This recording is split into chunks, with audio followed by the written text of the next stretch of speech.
everyone, and welcome again to Joplin, Missouri, and to the Office of GNPI, Good News Productions International, and to our really what has turned out to be some very cool interviews that we've had in what we call Faith Greater Than Fear.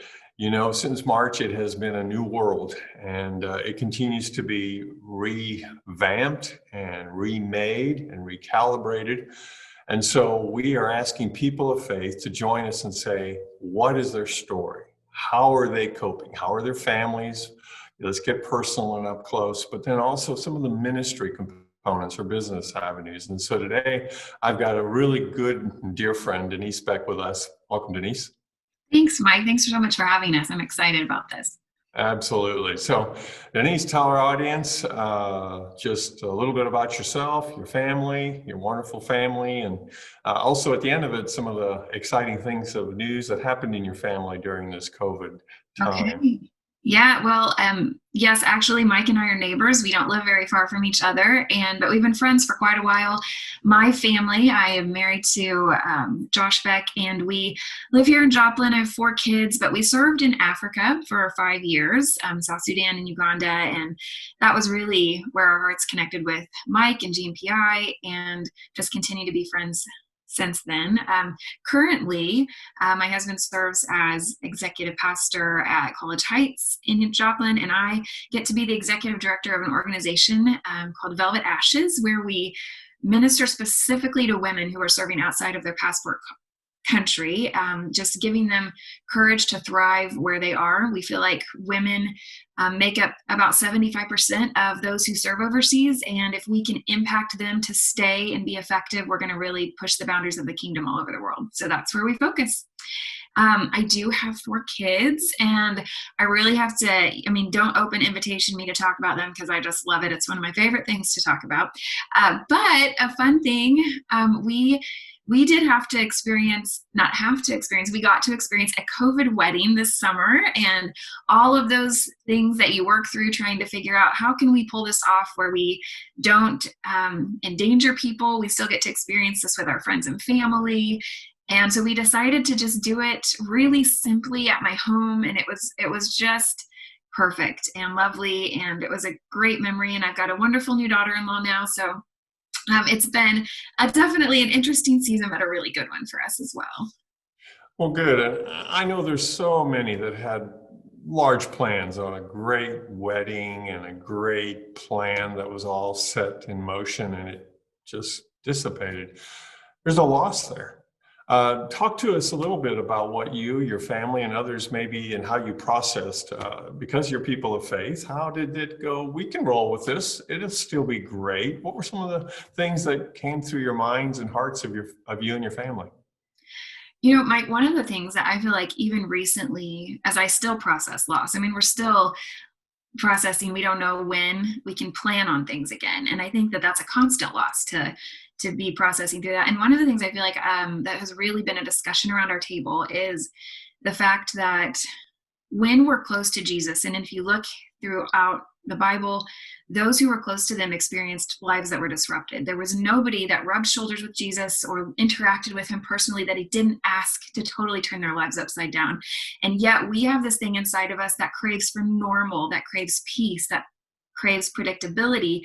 And when you look at it, that's not what he's called us to. And so there was this kind of readjustment in our family and in my process particularly that says disruption doesn't mean that you're not inside of God's will for you. And disruption isn't bad. And in fact, if I'm trying to structure everything in my life around calm and around peace, then I'm probably holding Jesus at an arm's distance, because if you're close to him, you're going to be disrupted. And so it's kind of given me a different point of view and how to focus and view this whole time of disruption as, what is the Lord asking me to love or leave, or where is he asking me to turn my feet during this time? And so it's been a really good thing, even though it's been a really hard thing, but it's helped us process as a family this whole thing differently. So It got really personal, didn't it? It yeah. just wasn't some theory. It was something like, this affects my son and my future daughter-in-law. This affects our family. And good words about this element of, the Jesus we serve is not just a massive disruptor, but he calls us to sometimes things of sacrifice. And he calls us even to times of suffering. Not that we're equating your COVID Mary ceremony there that happened in your backyard to suffering, but there were elements of losses. Let's talk a little bit about some of the losses of the women that you connect with. And then we're going to talk about some of the blessings that they bring to the kingdom too. That again, let's explain a little bit more to our audience. Let's dig in there about Velvet Ashes. What is it? How long has it been around? And what does it minister to? Give us a little scope. Sure. So one of the things when I'm trying to explain to people what Velvet Ashes is helping them understand that they probably don't understand what it is, and then introducing them to how can you know about it. So women that serve overseas, if you have not been one, you really don't understand the loss and the challenges of what it means to be a woman that serves overseas. You may love and support and encourage someone, but without getting off of a plane with 50 pounds of luggage and thinking this is all I've got right now, you really can't say, I get it. And so what we are trying to do is connect the women who can say, I get it to each other, because there's so many of them all over the world. But what we found that this year we will celebrate 8 years of being in business. And what was the problem that initiated this whole organization in the first place was there's women like me all over the world, but I'd have no way to connect with them. So Velvet Ashes basically provided the virtual living room for them to get together and say, hey, I've been through that before. It's hard, but let me tell you what helped me. Or can I just encourage you that you're going to make it through this? And it basically opens up ways for those conversations to happen. We do that lots of ways through blogs that are written by women who serve all over the world, each week focusing on a topic. We offer connection groups for them to sign up and join virtually with women all over the world that maybe are in their same stage of life. Maybe they're empty nesters whose kids have gone back and they're wrestling with, what is God calling me to serve here or to minister to my family that is now back in the States? And so gathering like-minded women who are serving globally together to encourage and share with each other has just been so transformative, and it really has infused women with courage that gives them the ability to say, you know what, I can do this, I can stay, I can be effective. And so one of the big ways we do that is through our virtual retreats. Before COVID, we were the only one that was doing that. And it has, for some people, Velvet Ashes only means the retreat. They do it every year. And it's totally online, downloadable, very economical. So you don't have to travel, but you can, if you want to, grab those ladies. And so for a lot of people, Velvet Ashes has been that opportunity to rest, renew, and refuel for their time overseas. And one of the things that we notice is that women sometimes don't take that time for themselves. They want to pour into their ministry, their husband, and their families. And we are giving them the permission to say, you need this for yourself. And we're going to make it easily accessible so you don't feel guilty about doing it. And so we're just really trying to meet the needs of women. And what we found through COVID and this time was quarantine for us in America really started March, April. But for some of our community, who are in Asia and countries where it was hitting first, it began in December and January. And so ripples of what was it to quarantine began happening early for our community. And we began hearing our writers talk about, wow, what is this? We're pulling back, we're not allowed out. And then as it registered for them, as it rippled across America, it was, okay, this is affecting our plans. We haven't been home to see family in 3 years, and that was going to happen this year. And now that is a loss. We don't know when we're going to get to hug grandparents. We don't know if we're going to get to go to funerals or birthdays or weddings that we had hoped to be a part of.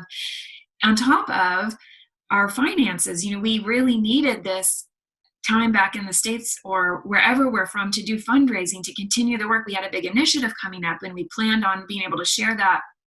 And so there was loss on so many levels, not only what everyone experiences from the loss of jobs and school and routine, but also this loss of, planned reuniting with family, supporters, friends, and just that break that they planned on getting to leave the work for a few months and get rest and renewal. So we found that our global workers were experiencing loss that some of us didn't have on our radar because we didn't have that that we were looking at in that way. So we began to try to figure out how can we help these women who are experiencing loss of coronavirus on top of the loss of what does it mean to lose that break in the time that they can't travel to get that rest and renewal. So that was something that we were doing, That's just recognizing that for our that's community. great. And God was building a system that could be able to bless and flourish before it really hit, because you depend on technology. And I love what you said, Denise. You said we are able to create this, like, I didn't quite say it this way, but this global community living room kind of atmosphere that allows people to, as ladies, talk about what's close to their hearts and how to thrive and not just merely exist in the calling where they have. My wife, our family, we lived overseas cross-culturally, as yours did. And like you said, it's sort of like, unless you've been robbed, you really don't get how being robbed is a violation. Unless you have a family member who's gone through substance abuse, you really don't get it. And so likewise with the cross-cultural piece, and you get it. And so I see where God's put a great person to lead again here in this 8 years, you said, that it's existing now? Yeah, 8 years. This will be 8 in November. Wow. So some women are in isolation because they're just learning a language, or in a context and culture where they can't go out in public during certain times of the day. And so lockdown, isolation, these are all feelings they've had. And now they have said, we've been able to sustain and even exist and thrive. Now you, our friends and family in America, you're kind of tasting a little bit of what we've tasted. Talk to us a little bit about not just helping them to exist and thrive, but how the global community of women have been able maybe to speak into those who are in our own context and culture, their own sisters, their own grandmothers, their own moms, their own friends. Yeah, Mike, an interesting thing that we're hearing out of the global women community right now is that we feel, for once, so connected because we have a voice that people are listening to. It's not this separation of, you don't know what we're experiencing. It's like, hey, tell us what you're experiencing, because now we're experiencing it too. And so they have this new voice and new connection that they, instead of feeling isolated, like as I mentioned earlier, some of them began going through this in December. So when it started hitting in March, they realized, hey, the toilet paper will come back. We can tell you that we've been through this. It comes back. And the encouragement of, hey, this is what we found to do to entertain our kids when we couldn't leave our house. These were fun games that we played. These were, different initiatives that we tried as a family to pass the time. And so all of a sudden, they were a commodity that they had something to offer to women that they hadn't ever been able to offer it to before. And there was this connection. And so where this new thing that's happening on the back end somewhat of the isolation is women that said, I felt like people didn't get us, and now I feel like there's this new wave of understanding that we have on another level. And not only are they inviting us into their lives to speak on a level, but it stays, the communication stays, and we feel like we're all walking through this thing together. It's never happened before where we've all globally experienced the same thing in our lifetime like this. And so these women are finding there's just this resource that they have to offer, and a relationship and connections that have been built that they have never been able to experience before. So it's a really neat time to be a part of a way to connect these women together and connect them to women in the States who are believers. And just things like, we have homeschooled overseas for a long time in isolation, and we have communicated with grandparents in isolation before, knowing we cannot see them for months. Let me tell you how we've done that well. Let me tell you about video chats and mail boxes where we make cookies over the video together, and things that people that could get in a car and drive and see grandma never had to think about that. And so there are all these ways that women overseas and global workers have been equipped, because they've lived a life apart for so long, that they could share. And it opened up a door that hadn't been opened before. And so it is a cross-pollinating between what, in some ways, the encouragement that ladies here of faith in Western contexts can now give, but then vice versa, as you said, those women in other contexts are able to share here. What has been, as the level of the ship here and lifts everything up, what do you see as a woman of faith that God is doing in this season of a pandemic? Now, God didn't send the pandemic, but he can sure redeem the impact of a pandemic. What do you see happening from your 30,000 foot view and all the women that you connect with overseas? What's he doing? Well, I think he's probably doing a lot of things. One of the things that I see is he's leveling the playing field. And so, what was maybe known as you're overseas and you do this and it's your job to share the gospel, the lines are blurry now. It's like, well, if we're all in the same boat together and you're doing this over there, why can I not be doing it over here?